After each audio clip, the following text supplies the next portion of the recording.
শুরু করছি মহান আল্লাহর নামে, যিনি পরম করুণাময় ও অসীম দয়ালু। চলে এলো বন্ধুরা আরও একটি নতুন ভিডিও নিয়ে। তো সবাইকে নতুন এপিসোডে স্বাগত জানাচ্ছি। সবাই কেমন আছেন এবং কে কোথা থেকে দেখছেন একটু কমেন্টে জানাই দিবেন। তো আজকের টপিক আপনারা হয়তোবা থাম্বনেলে এবং টাইটেলে দেখতে পাচ্ছেন, তারপর আমি বলে দিচ্ছি যে সম্প্রতি একটা আমাদের এখন আমরা নিউজ দেখতে পাচ্ছি যে আমাদের বাংলাদেশে আগে যে ডেস্টিনি কাজ করতো, ডেস্টিনিটা কিন্তু আবার এখন নতুন করে শুরু করতে যাচ্ছে। ডেস্টিনি হয়তো বা অনেকে চিনছেন, অনেকে চিনতে পারতেছেন না। তো যারা চিনতে পারতেছেন না তারা একটু ভিডিওটা দেখেন, তাহলেই চিনে নিতে পারবেন অথবা বুঝতে পারবেন। আর যারা চিনেন তারা একটু আপনার প্রতিক্রিয়া এবং মন্তব্য একটু প্লিজ আমাকে জানায় যাবেন যে ডেস্টিনির ব্যাপারে আপনার মন্তব্যটা কী। পার্সোনালি যদি আমি আমার মন্তব্য আপনাদেরকে জানাতে চাই, তাহলে ডেস্টিনি আমি আপনাকে ডেস্টিনিতে জয়েন করার জন্য নিষেধ করব। বিকজ এই ডেস্টিনির ফলাফল আমরা ভালো পাই নাই।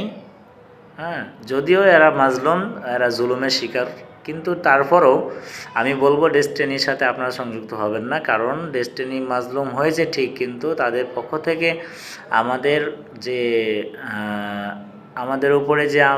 তাদের উপরে যে আমাদের একটা হক আছে সেটা কিন্তু তারা আদায় করে নাই। এই জন্যই আমি তাদের বিরোধিতা করতেছি এবং আপনাদেরকে ডেস্টিনি থেকে বিরত থাকার জন্য অনুরোধ করতেছি। ডেস্টিনির মতো আরও কিছু কোম্পানি আছে বাংলাদেশে, যেমন এনএক্স অলওয়েড লিমিটেড। এনএক্স অলওয়েড লিমিটেড নামে আপনারা একটা কোম্পানির নাম অনেকে শুনেছেন। এরকমও কিন্তু ডেস্টিনি কিন্তু প্রায় কাছাকাছি একই রকমই একটা কোম্পানি, যেগুলো মাধ্যমে মানুষকে জয়েন করা, এই সেই করা এগুলো।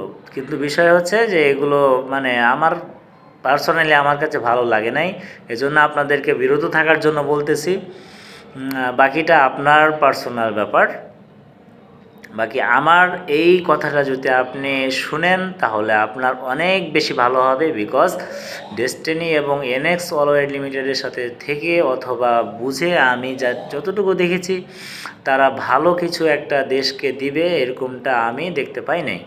এজন্য আমি আপনাদেরকে সাজেস্ট করব আপনারা এগুলো থেকে বিরত থাকবেন এবং মানুষকে বিরত রাখবেন। তো ডেস্টিনির ব্যাপারে আপনার কী প্রতিক্রিয়া একটু জানাই দিবেন। তো আজকের ভিডিও এ পর্যন্তই। সবাই ভালো থাকবেন, সুস্থ থাকবেন। আল্লাহ হাফেজ। আসসালামু আলাইকুম ওয়া রাহমাতুল্লাহি ওয়া বারাকাতুহু।